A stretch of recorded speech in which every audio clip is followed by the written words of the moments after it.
Örümcekten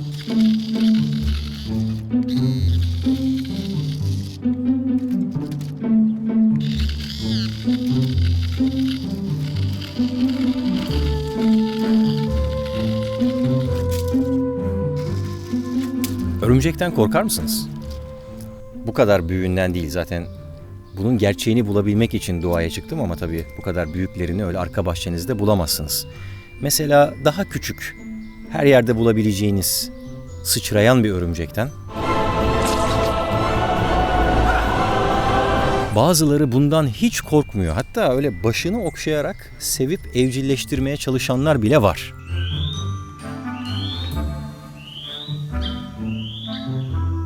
Bunlardan biri de Mustafa Bey, Doktor Mustafa Nebevi. Kendisi bir bilim insanı. Sıçrayan örümcekleri ehlileştirmeye çalışıyor. Geçenlerde ekibiyle yaptığı bir bilimsel çalışmayı Nature dergisinde yayımladı. Araştırmayı yapabilmek için bu ekip 4 tane dişi regal sıçrayan örümcek, Phidipus regius işe almış. Bilimsel ismini özellikle verdim çünkü öyle sıçrayan örümcek deyince tek bir türden bahsetmiyoruz. Bunlar tam bir hakiki Pokemon ailesi. Doğada şu ana kadar keşfedilen 35.000 farklı örümcek çeşidinden 6.000 çeşidi sıçrayabiliyor. Bu 6.000'den sadece biri Phidipus regius. İşte bu ekip 4 dişi örümceği eğitmeye çalışmış. Amaçları da yüksek hızlı kameralarla onların sıçrayışlarını kaydetmek. Sonra da bunu daha sonra yavaşlatıp sen de yavaşlat etiketiyle paylaşmak değil, gerçek amaçlarını şimdilik açıklamayacağım. Bunun için güzel bir düzenek hazırlamışlar. Örümceği bu düzenin bir tarafına yerleştirmişler, kameraları çalıştırmışlar. Örümcek atlamamış tabii. Örümceğe gel pisi pisi falan diyemiyorsun ki.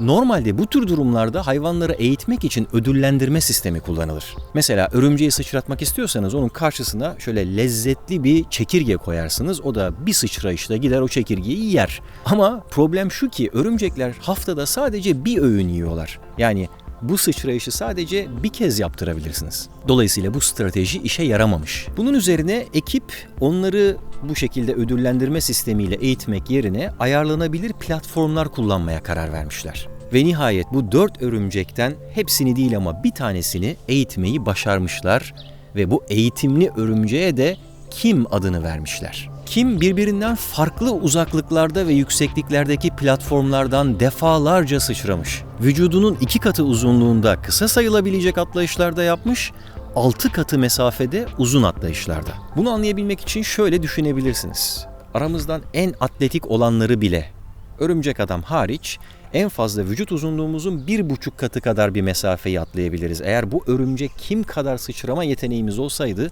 mesela bir otobüsün önünde durup hiç böyle gerilip koşmadan durduğumuz yerde sıçradığımızda otobüsün üzerinden atlayabilirdik. Kim laboratuvarlarda merdiven atlayışları da yapmış. Daha yüksekteki ve alçaktaki platformlara sıçramış.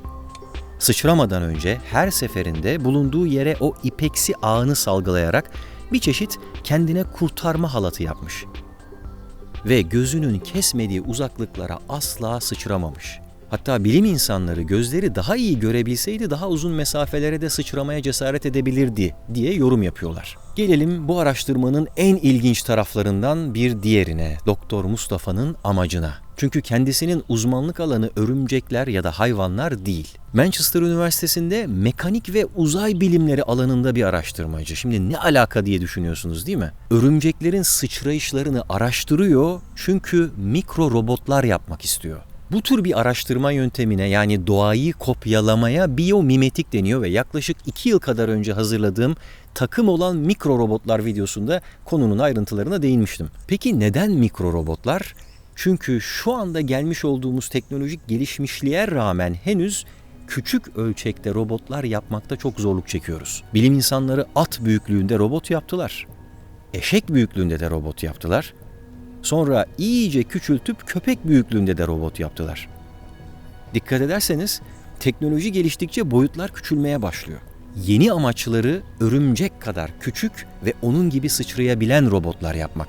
Fakat teknoloji henüz o aşamaya gelemedi. Ama Kim gibi örümcekleri eğiterek ve sıçrayışlarını inceleyerek nasıl yapılabileceğini anlamaya çalışıyorlar. Onların içindeki hidrolik basıncın ve kas kuvvetinin sıçrama anında nasıl bir güç oluşturduğunu inceliyorlar. Öyle çok kuvvetli kasları yok bu örümceklerin bu arada. Onun yerine kanı birdenbire bacaklarına gönderip yüksek basınç oluşturabilme yetenekleri var. Dolayısıyla bir dahaki sefere evinizde ya da arka bahçenizde ya da tatile gittiğiniz yörede öyle sıçrayan bir örümcek görürseniz aklınıza bunlar gelsin.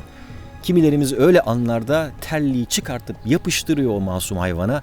Kimilerimiz de Doktor Mustafa gibi önce bir durup bakıyor, inceliyor, hatta onu eğitmeye kalkıyor. Sonra da öğrendiklerini kullanarak mikro robotlar yapmaya çalışıyor. Nereden buluyorsun bu konuları diye bana sık sık soruyorsunuz.